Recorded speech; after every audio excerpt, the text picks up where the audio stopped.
What's up guys, welcome back to the channel. You're joining me here today in the GT86 where we're going to be doing a little bit of a vlog in car. So this is the new in-car setup. You're mounted behind me, speed bumps, to get that kind of point of view look. Now I did plan on having the GoPro up here so you can see my face as well, but I forgot to lift my GoPro. So you're just going to have to deal with this view for today. I hope the audio is okay. I'm trying out a lapel mic for the first time. Got this off of Amazon. It was quite cheap, so it's a wee experiment just to see how we get on. So as you can hear, we have installed a new exhaust. In case you missed that video, go and check it out. We've also installed coilovers on the 86, which I didn't do a video about, and I do apologise for that. But it was just a pain in the ass. But anyway, so today I wanted to have a quick little discussion about a topic that I think a lot of people kind of overlook, which is what it's like to daily a modified car. Now I'm not new to the whole modified daily scene. It's something I've done for a while, but it's something I've also not done for a while, if you know what I mean. So basically, my first couple of cars, yeah, they were modified to the max. So I had a silver Mark 6 Fiesta, and on that I had, full body kit, coilovers, big alloys, big exhaust, and I had that for about 2 years now. So at this time I was about 17 to 18, so these things didn't bother me that much. Got rid of that, got another Mark 6 Fiesta, this time upgraded to a 1.6 diesel, because I thought diesels were cool. I still do think diesels are cool actually, but so yeah, I done that. That once again had coilovers, big alloys on it, exhaust, but you couldn't hear the exhaust because it was a diesel. And then after that, what did I get after that? I got a Focus ST, didn't really do too much to that. And then I got the Nissan, which ended up, coilovers, exhaust, full catback system and a decap. And then after the Nissan, I thought it was a good idea to start getting like a daily driver. So after that I got a Seat Ibiza, 1.9 turbo diesel, didn't do anything to it. I think I put HIDs on it, but that's about it. After that, there was another Fiesta, and after that Fiesta I got a Subaru Impreza wagon because it was cheap and I just needed a new car. So, and I didn't do anything to that either. And then that's when I got, after the Impreza, I got the Fiesta, and as you guys know, I didn't really do much to that. I put a dump valve and an induction kit on it, but other than that, nothing else was done to that car. So for the past couple of years, all of my cars have been pretty much standard, and I put that down to the fact, I've started drifting. I've got a modified track car, so I never really felt the need to have a modified road car until we got the 86. Now the 86, as soon as I got it, I knew I wasn't going to be able to leave it alone. And now that we're starting to modify it, I'm starting to remember the things that I liked and things I disliked about driving a modified car. So first off, as you guys know, coilovers are installed on this now, and I forgot just how bouncy coilovers are. Now obviously you can say the more expensive coilovers you get, the better the ride's going to feel, which is true, but I didn't really want to spend over $1,000 on getting the best coilovers for a car that I knew I wasn't going to push. I knew it was just going to be used for kind of fun driving every now and again, because I don't plan on taking this to the track and stuff. Maybe once just to see what it's like, but other than that, this is just strictly a road car. Oh, road's a bit greasy there, we got a little bit tail happy, but it's fine. So yeah, coilovers, very bumpy. That's my biggest grip about them. Like, it's such a small thing to moan about, but like in the morning I have a can of Monster on my way to work, and when I'm driving this to work in the morning, the roads I take aren't exactly great, so it's a bit bouncy and I'm just kind of bouncing all over the place, and my Monster's going everywhere, and usually by the time I get to work, I've spilt half my Monster. It doesn't help the fact that this car doesn't have great cup holders, because the only cup holders are down here in the armrest, and yeah, it's just awkward because you need to have the armrest open and then a cup is about where my elbow goes, so it's really awkward. So they usually end up in here, in the door pocket, where there's literally a diagram that says do not put cans in here. But yeah, so that's my biggest thing about the coilovers. But other than that, you know, I don't see a big problem. It handles so much better. There's a few more noises here and there, you know, it scrapes. I just need to take it a bit easier over speed bumps and stuff. But these are all things I can live with. Now, the next modification that we've done to the car since we got it is the catback exhaust system. If you haven't seen that video, there's somewhere up here, go check it out. Now, as you can hear, it's pretty loud. I hope you can hear that, but it is pretty loud. Now, I did only install this a couple of days ago at the time of recording this video, so you know, I'm still getting used to it, but I've not really had a loud exhaust on any car since the Nissan. And even though the Nissan had a full catback exhaust system and a decat, it wasn't particularly loud, whereas this is a lot louder. And I just, you know, sometimes when you're just trying to go through a town quite quietly and discreetly, you know, it doesn't really happen because, yeah, you're just, yeah. All you can, oh my god, what's going on here? Horsebox. Oh, what a road to get stuck behind a horsebox on. 35 mile an hour on a 60. Fuck. Anyway. Oh, I've lost my train of thought. Yeah, I was saying that when we're going through like a town late at night or early in the morning, you're trying to go through discreetly because you're trying to be respectful to everyone that lives in the town who's probably still in their bed.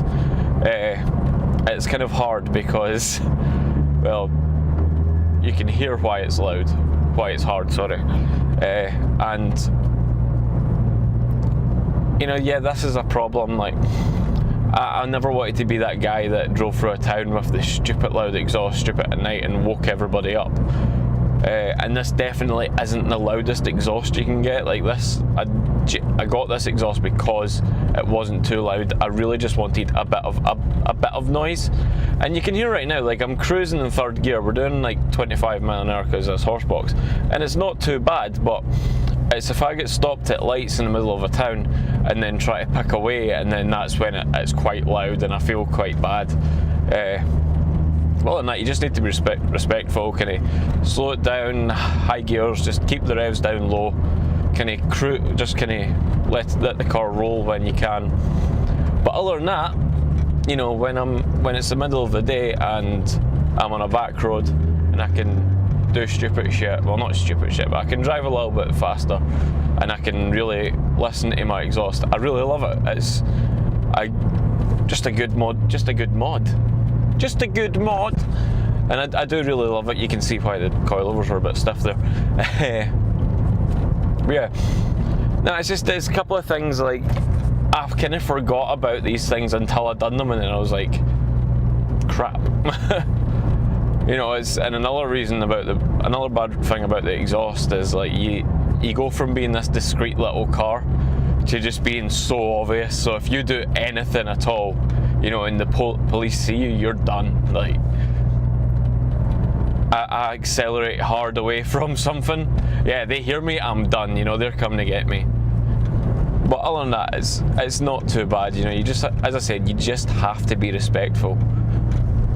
And I don't like, obviously a standard car has its perks, comfort, it's quiet, you know, modified car has its perks. It's more you, it's a lot more fun,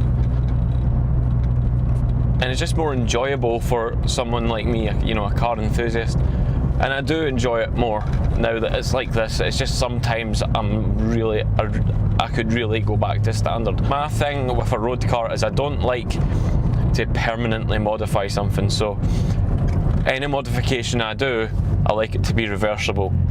Not for the thought of putting it back to standard, but just so I can, if I want to, or if need be for any reason. For example, a catback exhaust system, I've still got the standard exhaust. If I want to get rid of this exhaust, I've still got the standard one just to throw on. Coilovers, I've still got the standard shocks and spring assembly that, once again, yep, I can throw back on. That's another reason I didn't get lowering springs. I was thinking about getting lowering springs, but then, you know, the problem with lowering springs, yeah, they're going to be more comfortable than coilovers because they're just not as stiff naturally, but the problem with springs is you don't get that adjustability. So if I put springs on it and I wasn't happy with the height, then I was stuck there and I would ended up buying coilovers anyway. Whereas with coilovers, I can adjust that height, and to an extent I can adjust the dampening by changing the preload and stuff. And I do have this set pretty soft because I want it to be as comfortable as possible, but that's probably another reason why the car is a bit bouncy over these bumpy roads. But yeah, so yeah, as I said, I think wheels are going to be the next modification. I'm thinking about getting the car wrapped. As I said, I don't want to get it painted because I like my mods to be reversible. I'm considering wrapping the car at some point, but I'm planning on getting the car completely, I'm planning on getting the car's paint corrected by a local guy. He does some amazing work, and I'm hoping we can work together on a video. I'm going to bring it up to him next time I see him. I usually see him like once or twice a month. So we're going to get the car fully paint corrected, set of wheels, and we're also going to get it ceramic coated, which if we want to get wrapped might be pointless, because we might actually need to remove the ceramic coating. I'm not sure how vinyl sticks to that stuff, but it might be fine, and it will just protect the paint a little bit more. But yeah, no, I'm definitely considering getting the car wrapped at some point. Not anytime soon. It's a future project. But yeah, no, I just loads of things I want to do to the car, and overall I'm happy to be back in a modified car, because I feel like I don't drive the Nissan enough to get that fix of modified cars. Like, the whole reason I started drifting, like really started drifting, like getting a dedicated track car and stuff, was to get away, was a way to kind of take my temptation away from doing it on the road. So one thing I noticed when I had the green Nissan on the road is that I just, you know, I kind of started driving a bit faster, and you know, I wouldn't say I was going out drifting, but you know, if the back end kicked out by itself, then I would definitely do my best to correct it after holding it for a little bit. But that's why I ended up going down the road of an actual drift car, because I wanted to get that out of my system in a nice safe place, and I'm not the kind of guy to go out street drifting. When people put up street drifting videos and stuff, it makes me cringe. I just hate it. I do not condone street drifting in the slightest. I absolutely hate it. And because that was my passion, that's why we went down the road of a dedicated drift car and not just a dedicated track car and stuff. But I knew when I got this, I was going to have to modify it. And the thing about the GT86 is, you know, it's not the fastest car in the world. It's kind of fuel friendly. It's a lot friendlier than other cars, that's for sure. I remember my Focus ST, I was maybe doing, I probably wasn't even covering 100 miles a week, but I was still £100 in fuel a week, which when I had that at the time, I was making about £200 a week because I was getting paid weekly at the time. So that didn't exactly help me much. I actually got a loan from my granddad at the time to get that, and I was paying that off at the same time as running the car. So I only had the Focus for about 6 months before I sold it and just gave him his money back, because it was destroying me. And to be honest, it just wasn't for me. It was a fast car, it was a comfortable car, it was a nice car, but it just wasn't for me. You know, a front wheel drive Focus with big power and stuff. I say big power, but it was big power for me at the time. It still is kind of big power for me. I've never really drove many cars over 300 horsepower. And obviously the Focus ST at the time had 225. The Nissan has about 300, probably at the flywheel. So yeah guys, so I just wanted to talk about being, you know, driving a modified car on the road a little bit, and just, you know, give you my impressions after not doing it for a while, and kind of being my first experience for a few years. But oh, okay, just you, come on, cool. Oh, you hear that scrape? Oh my god. Oh, that's what I'm talking about. That little, there's a cat there, I hope it's okay. That little bump in the road and it just caused me to scrape. But anyway, oh god, there's traffic lights. I can't tell if these guys are waiting or if they're parked. I think they're parked. So I'll just go around them. Oh, it's four-way control lights. Oh, I'm going to be here for like half an hour. Right, I'm going to end this one here, guys. Thank you so much for watching. If you enjoyed this video, let me know down below. If you'd like to see more kind of in-car vlogs, let me know down below. Give this video a like. If you feel like it, subscribe. Next time I do this, I'm going to have the GoPro so we can get some like multicam action going. Oh, a Focus RS. I like this a bit better because it's all-wheel drive. Nice car, bro. I like the Mark III Focus a bit better because it's all-wheel drive. But anyway, I'm going off topic. I'm going to end this one here. I'll see you later. Thank you so much for watching. Bye.